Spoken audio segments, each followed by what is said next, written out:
우리 함께 인사하겠습니다. 사랑합니다. 축복합니다. 인사하겠습니다. 사랑합니다. 축복합니다. 한 번 더요. 참 잘 오셨어요. 네. 오늘 비가 오는데 다들 잘들 지내셨죠? 네, 한번 같이 하겠습니다. 초대교회. 오늘 이 초대교회는 예루살렘 초대교회를 말씀하는 것입니다. 그래서 이제 이 초대교회 가운데에 예루살렘 초대교회도 있고 또 이제 안디옥 초대교회도 있고 이제 그래요. 근데 오늘은 이 예루살렘 초대교회에 관한 말씀이고 그 다음에 이제 사도행전의 말씀을 통해서 오늘 같이 이제 은혜를 나누게 되는데 아시는 대로 이 사도행전은 누가 기록했습니까? 사도행전 누가 썼어요? 네? 사도행전은요 의사 출신의 누가가 기록했습니다. 누가가. 그래서 이제 아시는 대로 아시는 게 아닌 것 같은데 이제 이 누가복음이 전편이에요. 전편. 그 다음에 이제 후편이 뭐가 되는 겁니까? 사도행전이 되는 거예요. 더 쉽게 말하면 누가복음은 상권이에요. 그 다음에 사도행전은 하권이 되는 거예요. 또 다른 말로 바꾸면 누가복음은 이제 전편, 사도행전은 후편, 누가복음은 1권, 사도행전은 2권 이렇게 이제 되는 거예요. 그래서 이 누가는 의사였습니다. 의사였고 나중에 이제 이 사도 바울을 누가가 잘 이렇게 이제 돌봐주기도 하고 이제 그럽니다. 그래서 우리가 이제 성경을 보게 되면 이 누가복음이 기록된 시기가 언제냐? 주후 62년 정도 돼요. 62년 정도. 그러니까 예수님이 십자가에 죽으신 때가 언제입니까? 주후 30년이에요. 30년. 네? 30년. 30년에 예수님께서 십자가에서 이제 죽으시고 그 다음에 부활하시고 승천하시게 되는 거예요. 그 다음에 사도 바울이 다메섹에서 예수님 부활하신 예수님을 만난 때는 언제라고 했습니까? 주후 몇 년입니까? 주후 33년 되는 거예요. 33년. 예수님이 부활하시고 승천하시고 3년 지나서 다메섹 도상에서 이제 사도 바울이 부활하신 예수님을 만나게 되는 것입니다. 그 다음에 이제 그로부터 참 오랜 세월이죠. 30년 세월이 지나게 되는 거예요. 예수님이 십자가에 죽으시고 부활하시고 승천하시고 30년 이상의 세월이 지나요. 그 후에 이제 누가가 이 누가복음을 기록하게 되는데 그것이 보통 62년 뭐 이렇게 이제 보는 거예요. 혹은 그 이후가 될 수도 있습니다. 하여튼 60년에서 70년 사이에 이렇게 되는 것이고 그 다음에 사도행전은 후편이라고 했죠. 누가복음의 후편이라고 했죠. 그래서 누가복음은 62년 이후에 주후 62년 이후에 이제 기록된 게 이 사도행전이 되는 것입니다. 그래서 여러분들이 이제 성경을 읽을 때에 이건 다 아는 이야기예요. 여러분들 다 아시는 이야기인데 이 누가복음의 지리적 배경은 제가 수차례 이야기를 했는데 예수님께서 어디에서 사역을 시작하셨습니까? 갈릴리에서 시작하셨잖아요. 갈릴리. 그리고 나사렛에서 예수님이 성장하셨고 그래서 이제 갈릴리에서부터 시작해가지고 예수님께서 이제 복음을 전하시고 하나님의 구원의 역사를 이제 완성하시는데 예수님이 어디에서 돌아가셨어요? 입이 있으면 대답 좀 해보셔요. 예수님이 어디서 돌아가셨다고요? 예루살렘에서 돌아가셨잖아요. 예루살렘에서. 그래서 누가복음은 전편으로 갈릴리에서부터 시작해가지고 예수님의 사역이 어디에서 끝납니까? 예루살렘에서 끝나는 거예요. 예루살렘에서. 그 다음에 사도행전은 누가복음의 후편이라 그랬잖아요. 하권이라 그랬잖아요. 그래서 이 사도행전은 어디서부터 시작됩니까? 예루살렘에서부터 시작되는 거예요. 예루살렘에서부터. 그리고 이 예루살렘에서부터 이 사도행전이 시작돼 가지고 이 사도행전의 끝은 어디서 맞춰지게 되는 거예요? 어디에 맞춰집니까? 로마에서 끝나게 되는 거예요. 로마에서. 그래서 누가복음, 사도행전 쭉 이어지게 되는데, 누가복음으로 말씀드리면 이제 갈릴리에서 시작해 가지고 예루살렘까지 와 가지고 예루살렘에서 시작해서 로마까지 가 가지고 그게 이제 맞춰지게 되는 것입니다.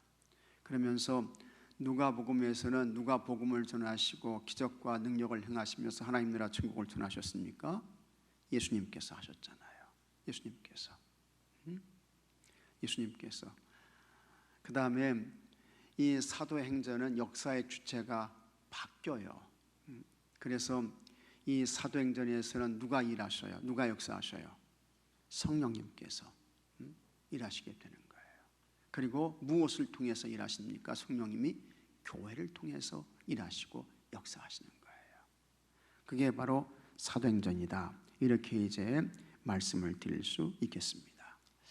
그래서 이제 사도행전을 보게 되면 이제 뭘 우리가 이제 알게 되느냐? 교회가 어떻게 시작되었나 하는 것을 우리가 알게 되는 것입니다. 교회가 어떻게 시작되었나? 근데 이 교회의 시작은 여러분들이 다 아시는 그대로 이제 오순절 날이 이르렀다고 했잖아요. 이 오순절은 이게 언제입니까? 오순절은 6월절에서 50일째 되는 날이에요. 6월절에서. 이 오순절을 우리가 다른 말로는 뭐라고 한다고요? 맥주절 혹은 칠칠절 혹은 뭐라고요? 맥주절, 칠칠절 혹은 초실절, 그렇게도 이제 부르는 거예요. 제가 지금 이야기하는 거 여러분들은 처음 들어보는 그런 표정으로 계신 것 같아요. 그러지 마셔요. 다 아시는 이야기예요. 그래서 오순절 날이 이르면서 예루살렘에 가게 되면 이제 마가의 다락방이라는 곳이 있어요. 이 다락방이라는 말은 2층 집이라는 거예요. 2층 집. 거기에 이제 처음에는 몇 명의 사람들이 모여 있었습니까? 500명의 사람들이 모였다 그랬잖아요. 근데 이 사람들이 기다리지를 못하는 거예요. 기다리지를 못해. 그래서 이제 다 떠나가고 몇 명이 남았느냐? 120명의 사람들이 이제 남았던 거예요. 이 사람들이 기도하고 찬송하면서 기다리고 기대하고 그러다가 오순절 날에 바로 그곳에 바람 같은 성령님, 불 같은 성령님이 임재하시게 되는 거예요. 그것이 오순절 성령 강림의 사건인 것입니다. 그리고 여기서부터 이제 교회가 시작되는데 그 교회가 예루살렘 초대교회가 되는 거예요. 최초의 교회가 세워지게 되는 거예요. 그게 예루살렘 초대교회였어요.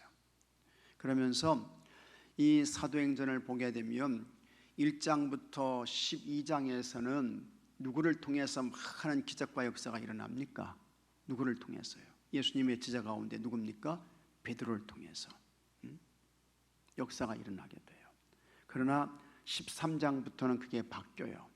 그래서 13장부터는 누구를 통해서 이제 하나님의 역사가 계속 진행되느냐?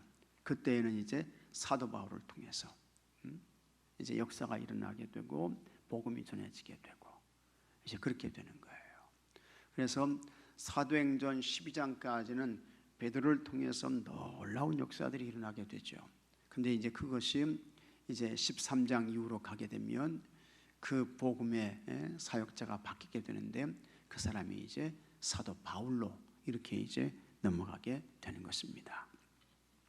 자, 오늘 말씀의 내용은 그러면 이제 오순절 성령 강림을 통해서 시작된 그 예루살렘 초대교회가 어떤 교회였는가 하는 것을 우리에게 보여주고 있는 것이고, 그 다음에 우리가 꿈꾸고 기대하는 가장 이상적인 교회는 어떤 교회입니까? 예루살렘 초대교회예요. 그래서 예루살렘 초대교회와 같은 교회를 우리가 세워가야 되고, 그와 같은 기대를 가지고 소망을 가지고 우리가 이제 기도하고 또 우리의 맡겨주신 사역을 감당해야 된다 하는 것인데, 오늘 말씀에서는 이제 이 예루살렘 초대교회가 여러 가지 좋은 그와 같은 모습들을 말씀하고 있지만 이제 크게 세 가지를 이야기하는 거예요. 첫째는 이제 같이 하겠습니다. 예배 공동체. 예루살렘 초대교회는 예배 공동체였다. 그러니까 여기서 교회의 첫 번째 사명이 뭐냐, 그게 나오게 되는 거예요. 교회가 존재하는 첫 번째 이유가 어디에 있느냐, 그것은 바로 예배다. 그걸 이제 말씀하고 있는 거예요. 그게 교회의 존재 이유예요. 그게 예배 공동체였다. 그 다음에 두 번째 예루살렘 초대교회는 섬김과 나눔의 공동체였다. 그래서 참 이 교회는 대단한 교회였습니다. 이 공동체 안에 들어온 사람들은요, 다 자기 재산을 팔아요. 그래가지고 필요한 사람에게 나눠주는 거예요. 나눠줘. 이게 굉장한 거죠. 대단한 거죠. 은혜 받고 사람들이 자기의 모든 것을 다 파는 거예요. 그리고는 필요한 사람들에게 나눠주면서 여기에는 각각의 내 거 이런 소유 개념이 없었다라고 하는 것입니다. 우리가 살아가는 이 세상은 폐역한 세대, 악한 세대잖아요. 사람들이 마음을 아주 악하게 불의하게 갔는데, 내 것도 누구 거예요? 내 것이고, 저 사람 것도 누구 거예요?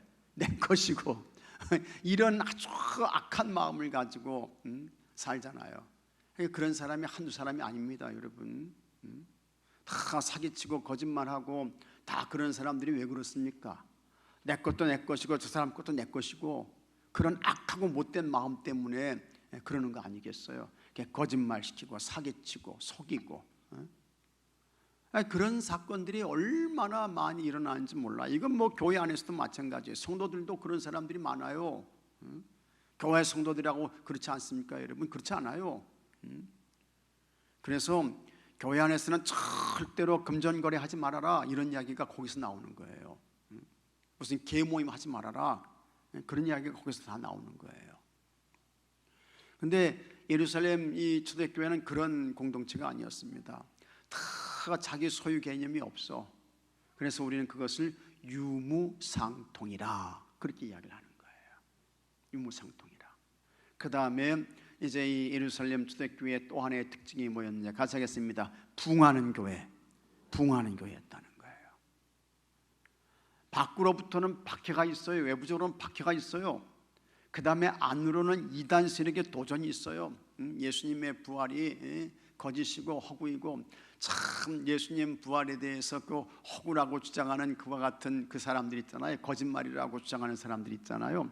하여튼 별별 이야기가 다 있는데요, 제가 우리 성경 공부반에서 이제 예수님 부활에 대해서 이렇게 말하는 사람들이 있습니다 하면서 제가 뭘 말했는가 하니, 예수님이 쌍둥이라고 주장하는 그런 인간들도 있습니다.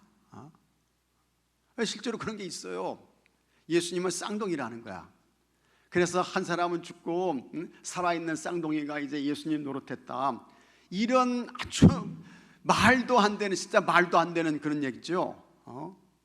그런 이야기를 하면서 이제 예수님 부활한 게 아니고 그 쌍둥이가 예수님 역할한 거다, 뭐 이런 주장을 하는 사람들도 있어요.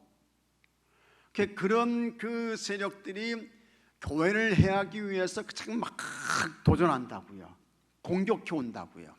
그러니까 교회 공동체를 지킨다는 것이 굉장히 여러분 힘들었던 거예요. 어려웠던 거예요. 그럼에도 불구하고 이 예루살렘 교회가 부흥을 하게 됩니다. 그래서 오늘 이제 이 말씀 보게 되면 베드로가 나가서 설교하는데 은혜 받고 회개하고 세례받은 사람이 얼마라고요? 3,000명이라는 거예요. 그래서 성경을 연구하는 학자들에 의하면 예루살렘 교회의 그 규모가 어느 정도였나, 이렇게 이제 말하는데 3만 명 정도였다는 겁니다. 지금으로 말하면 진짜 큰 대형 교회죠. 대형 교회. 이제 그런 교회였다는 거예요. 그 박해가 있음에도 불구하고 교회가 이제 부흥했다는 거죠. 이게 어떻게 이룰 수 있느냐? 이게 다 하나님의 은혜이고 성령님의 역사이고, 이제 그렇다고 하는 것입니다. 그래서 여러분 이와 같은 예루살렘 초대교회의 모습을 보면서 이게 예루살렘 초대교회가 참 가장 이상적인 그와 같은 교회인데 우리 교회도 여러분 이렇게 예루살렘 초대교회처럼 예배 공동체가 되어야 할 줄로 믿으시기 바랍니다. 섬김과 나눔의 공동체가 되어야 할 줄로 믿습니다. 우리는 어떤 조건과 환경에서도 교회가 붕괴하는 줄로 믿으시기 바랍니다. 오늘 우리가 이제 그것을 이제 공부하고 나누게 되는 거예요. 자, 말씀 나누기. 오순절 성령 강림을 경험한 사도들을 통해 예루살렘의 초대교회가 세워졌습니다. 이게 예루살렘 초대교회죠. 그들은 복음을 증거하는 집회를 열었고 교회에 모인 사람들은 사도들의 가르침에 따라 열심히 교제했습니다. 여기서 중요한 것, 사도들의 가르침을 따라, 아주 중요한 거예요. 그러니까 여러분들도 이 교회에서 목사의 지도를 잘 받으셔야 돼요. 목사의 지도를, 목사의 가르침을 잘 받으셔야 돼요. 예루살렘 초대교회가 이제 그런 교회였다는 거예요. 그래서 예루살렘 초대교회는 건강한 교회였습니다. 영적으로 건강한 교회였습니다. 여러분들도 다 영적으로 건강하셔야 할 줄로 믿습니다. 건강하셔야 돼요. 세례받은 사람들은 재산과 물건을 팔아 필요한 사람들에게 나눠주고, 이게 유무상통입니다. 날마다 성전에 모여 찬양했습니다. 같이 하겠습니다. 날마다 성전에 모였다. 아주 중요한 말씀이에요. 우리도 날마다 성전에 모여요. 새벽마다 모여요. 새벽마다 모여요. 그 다음에 저녁에 기도하시는 오시는 분도 있고, 이제 수요일 날도 모이고 주일 날도 모이고, 이게 모이잖아요. 이 교회는 공동체성입니다. 공동체성. 공동체 아주 중요한 거예요. 공동체성. 예루살렘 초대교회가 그렇게 모였다는 거예요. 교회를 향한 예수님의 뜻을 가장 잘 실천한 초대교회는 그래서 이상적인 교회가 되는 것입니다. 오늘날 모든 교회의 모범이 되고 있습니다. 표본이에요. 표본. 샘플이라 그 말이죠. 자, 그러면 초대교회는 어떤 모습이었습니까? 첫째, 같이 한번 하겠습니다. 예배 공동체. 예배 공동체. 예배 공동체. 교회의 존재 이유는 가장 큰 게 뭐냐? 예배예요. 예배. 교회에는 5가지의 사명이 있다고 했습니다. 근데 그 첫 번째 사명이 뭐예요? 예배야, 예배. 그 다음에 두 번째는 뭐예요? 복음 전하는 선교야. 그 다음에 세 번째는 뭐예요? 교육이야, 교육. 교육. 그 다음에 네 번째는 뭐예요? 봉사야, 봉사. 봉사. 그 다음에 5번째는 뭡니까? 친교야, 친교. 그래서 이제 예배를 드리고, 그 다음에 우리가 선교하고 캐리그마, 복음을 선포하는 거예요. 그 다음에 교육하고, 그걸 이제 디다케라고 하죠. 디다케. 그 다음에 또 뭡니까? 저 봉사하는 거, 봉사하는 거. 그 다음에 또 교제하는 거. 이 5가지 사명이 있는 거예요. 근데 그 가운데에 가장 첫 번째가 뭡니까? 예배예요. 예배. 예배가 그렇게 중요한 거예요. 대단히 중요한 거예요. 그래서 예배가 없어지면 교회도 없어지는 거예요. 교회도 없어지는 거야. 예배가 없어지면. 그 예배가 그렇게 중요한 거예요. 근데 이 예루살렘 초대교회가 그와 같은 예배 공동체였다라고 하는 것입니다. 사도들이 전하는 복음을 듣고 마음이 찔린 사람들은 그 자리에서 회개했습니다. 이렇게 모인 초대교회는 말씀과 가르침에 힘을 쏟았습니다. 서로 교제하고 음식을 나누며 기도하기에 자신들의 삶을 드렸습니다. 교회가 가져야 하는 기본적인 모습은 같이 하겠습니다. 모이기에 힘쓰며 함께 예배하는 것. 있습니까, 여러분? 모이셔야 돼. 모이셔야 돼. 부지런히 모이셔야 돼. 힘껏 모이셔야 돼요. 교회는 모이는 곳이에요. 모이는 곳이야. 그래서 모이기에 힘쓰며 함께 모여서 예배를 드리면서 그 예배에서 찾아오시고 임재하시는 하나님을 경험하는 거예요. 하나님 임재를 체험하는 거예요. 거기에서 영적인 소성함이 있게 되는 거예요. 영적인 소성함이 있게 되는 거예요. 그걸 우리는 다른 말로 은혜 받았다는 거예요. 그리고 그와 같은 받은 은혜를 가지고 이 세상을 향해 가는데, 이 세상은 어떤 세상입니까? 패역한 세상이에요. 험악한 세상이야. 그래서 이 예배 가운데에서 임재하시는 하나님을 만나고 그 그 예배 가운데서 들려주시는 하나님의 음성을 듣고 받은 은혜를 가지고 이 패역한 세대를 향해서 가는 거예요. 그곳에서 하나님의 거룩한 사람으로 불꽃의 인생을 사는 거예요. 그래서 여러분들을 통해서 예수 복음이 전해지게 되고, 뜨거운 것이 어느 쪽으로 갑니까? 찬 곳으로 가잖아요. 뜨거운 것이. 그래서 가슴이 차가운 사람들을, 마음에 불을 담은 여러분들이 그들을 뜨겁게 해가지고 예수의 사람이 되게 하고 영생의 사람이 되게 하고, 그러면서 한 주간을 여러분 우리가 살아내는 것입니다. 교회는 예배를 통해서 십자가를 통한 죄사함의 은혜와 성령의 열매 맺는 생활을 가르쳐 주어야 합니다. 교회는 세상의 가치와 성공을 이야기하는 것이 아닙니다. 그렇죠. 여기는 정당 아닙니다, 여러분. 여기는 친목계 모임이 아니에요. 무슨 등산 모임도 아니고 아닌 거예요. 오해하시면 안 됩니다. 어떻게 하면 돈을 벌까, 경제를 가르쳐주는 그런 것도 아닌 것입니다. 교회는 오직 예수 복음 그것 말씀하는 것이고, 그 복음을 듣기 위해 찾아온 사람들이 하나님께 예배를 올려드리는 것이고, 그런 것입니다. 초대교회처럼 복음의 가치를 깨닫는 예배 공동체가 되어야 합니다. 우리도 모이게 힘쓰고 예배를 소중히 여김으로 하나님의 기뻐하시는 성도로 변화되어야 합니다. 아멘. 그 다음에 둘째, 같이 하겠습니다. 섬김의 공동체. 섬김의 공동체. 우리가 예수님께로부터 최고의 섬김을 받았습니다. 예수님께로부터. 참 예수님이 죄와 허물로 죽었던 인생들을 살려주시기 위해서 예수님이 몸을 찢으시고 피를 흘리시면서 그렇게 예수님이 죽으셨잖아요. 그래서 인자가 온 것은 섬김을 받으려 함이 아니라 도리어 섬기려 하고 자기 목숨을 많은 사람에 물로 준다고요? 대속물로 주려 함이니라. 마가복음 10장 45절의 말씀이에요. 우리가 그렇게 섬김을 받았어요. 그와 같은 섬김을 우리가 실천해야 돼. 받았으면 그걸 실천해야 돼. 그걸 나눠줘야 돼. 이 교회는 어떤 곳이냐? 섬김과 나눔을 실천하는 곳이에요. 예수님이 우리를 이렇게 섬겨주셨어. 우리도 이제 예수님의 마음을 가지고 섬겨야 돼. 하면서 섬겨야지. 이 교회는요, 대우받는 그런 거 아닙니다. 교회는 그런 거 아니에요. 사람들이 나를 대우해 주기를 기다리고, 나를 알아주기를 원하고, 나를 좀 이렇게 높여주기를 바라고. 교회는 그런 거 아니에요. 교회는 다 여러분 섬기는 거예요. 섬기는 거예요. 각자가 섬기는 거예요. 누구처럼 섬기는 거예요? 주님을 대하는 것처럼. 그렇게 섬기는 거예요.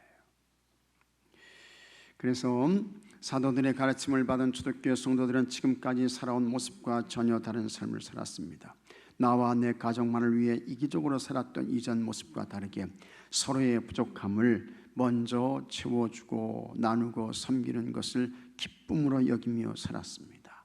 이게 이 예루살렘 초대교회가 하나님 나라 천국이 된 거예요. 물건과 재산보다 다른 생명들을 귀하게 여기면서 내 것이 모두의 것이 되는 공동생활이 가능해졌습니다. 한 마음으로 모이기를 기뻐하니 저절로 음식을 함께 나누는 따뜻한 공동체가 되었습니다. 사랑의 공동체인 교회 안에서는 마땅히 사랑의 교제와 나눔이 끊이지 않아야 합니다. 이게 이제 다른 것입니다. 세상 모임과 공동체와 다른 거예요. 사랑의 교제와 나눔. 교회 공동체의 성도들은 그리스도 안에서 한 몸을 이룬 지체인 것입니다. 그래서 우리는 다 서로가 누굽니까? 형제야, 형제. 여러분들은 육신의 피는 나누지 않았지만 우리는 다 예수님 보혈의 피로 구원받은 여러분 가족이고 형제인 줄로 믿으시기 바랍니다.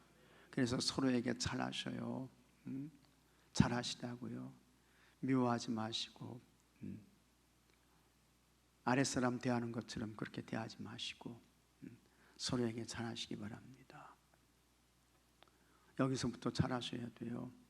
하나님 나라 천국에서 내가 하대한 사람이 예수님이 주시는 면류관 쓰고 말이죠, 예수님과 상 가까이 있게 될지 어떻게 알아요? 나는 예수님이 보이지 않는 저 끝에 있을지 어떻게 알아요? 나는 예수님이 보이지도 않아. 근데 내가 하대했던 사람은 예수님이 주시는 면류관을 받았으면서 상급을 받고 예수님과 가장 가까이 이렇게 있어요. 그렇게 있을 줄 어떻게 알아요? 그러니까 참 어느 누구를 대해도 하대하지 마시고 주님 대하는 것처럼 그렇게 하시라고요. 그게 이제 나눔과 섬김의 공동체가 되는 거예요. 그렇게 되면 그 교회 가니까 그냥 사랑 덩어리야. 사랑이 넘쳐. 그 교회 한번 가봐. 이렇게 되는 거예요.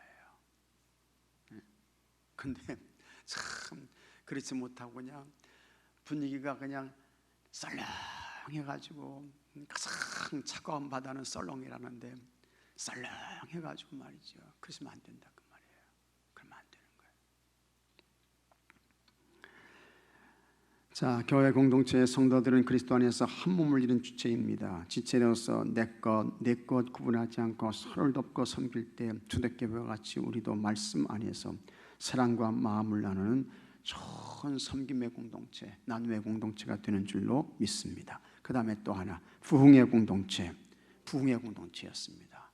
참 하나님의 놀라운 역사예요. 예루살렘 초대교회가 정말 하나님이 함께 하시는 그와 같은 교회였습니다. 초대교회에 서로 사랑하며 섬기는 모습은 교회를 지켜보던 예루살렘 사람에게 큰 감동과 놀라움을 주었습니다. 사도들의 설교를 들은 그들은 우리가 이제 어찌해야 합니까 하고 탄식하며 눈물을 흘렸습니다. 교회 성도들이 아낌없이 서로를 섬기는 모습을 보며 그들을 바꾸신 하나님을 찬미했습니다. 예루살렘 사람들은 설교를 듣고 성도들을 부활하는 차원을 넘어서 자신들도 복음을 믿고 교회의 일원이 되기를 원했습니다. 이로 인해 세례받고 구원받은 사람들이 날마다 늘었습니다. 초대교회는 양적으로뿐 아니라 질적으로도 부흥하는 교회였습니다. 오늘의 교회들이 하나님이 원하시는 부흥을 이루려면 초대교회의 모습을 배워야 합니다. 순전한 믿음으로 초대교회의 예배와 섬김의 모습을 닮아간다면 그에 따른 성령의 열매로 부흥할 것입니다. 초대교회는 기도에 힘쓰는 예배 공동체이자 서로에 대한 사랑의 진심인 섬김의 공동체였습니다. 그리고 이런 모습을 통해 사람들의 인정을 받고 부흥함으로 하나님께 기쁨을 드리는 사랑의 공동체였습니다. 하나님은 오늘날에도 이런 교회를 통해 영혼 구원의 아름다운 역사를 이루어 가십니다. 우리 교회도 무엇보다 한마음이 되어 초대교회의 모습을 갖추도록 힘써야 할 것입니다. 아멘. 그래서 예배 열심히 드리고 주의 성도들이 사랑하고 섬기고 그것이 이제 교회 밖까지 이렇게 나가게 되고 그래서 하나님의 도우심과 성령의 역사로 우리 교회가 영적으로, 질적으로, 수적으로 부흥하게 되기를 주의 이름으로 축복합니다. 그리고 이와 같은 부흥은 같이 하겠습니다. 이와 같은 부흥은 나로부터 여러분 자신부터 시작되는 거예요. 저 옆에 있는 누가 하겠지 그게 아니야. 여러분 자신부터. 여러분 한 사람 한 사람이 예배에 잘 드리세요. 여러분 한 사람 한 사람이 섬김과 나눔의 생활을 잘 실천하세요.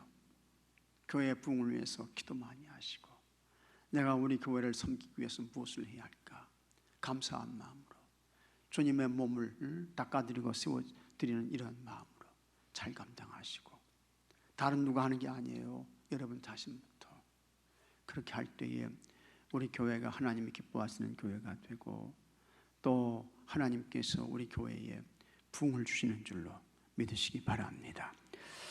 자, 말씀 행하기. 말씀 앞에 마음이 찔려 회개했던 일은 무엇입니까? 그래서 하여튼 하나님의 말씀은요, 하나님의 말씀은 살았고 운동력이 있어서 좌우에 날선 어떤 검보다도 예리하여 사람의魂과 영과 관절과 골수를 찔러 쪼개기까지 하며 이렇게 이제 한다고 했습니다. 그래서 하나님의 말씀 우리를 책망해요. 그리고 하나님의 말씀을 우리를 의로 교육하는 거예요.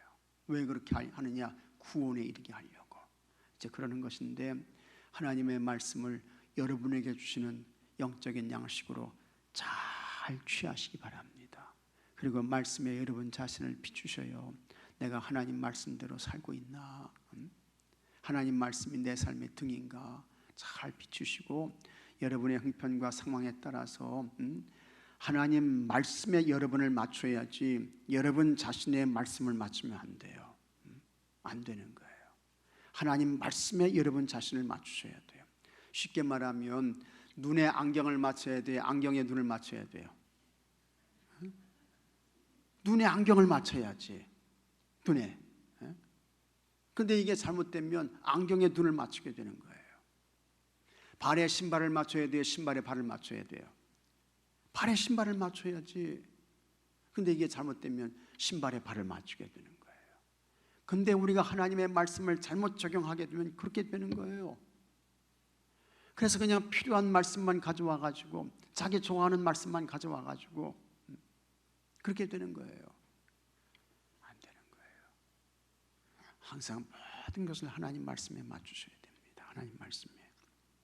그러면 그 말씀이 때로는 우리에게 은혜도 주고 감동도 주고, 때로는 그 말씀이 방망이가 되고 검이 돼가지고 우리를 책망하기도 하고.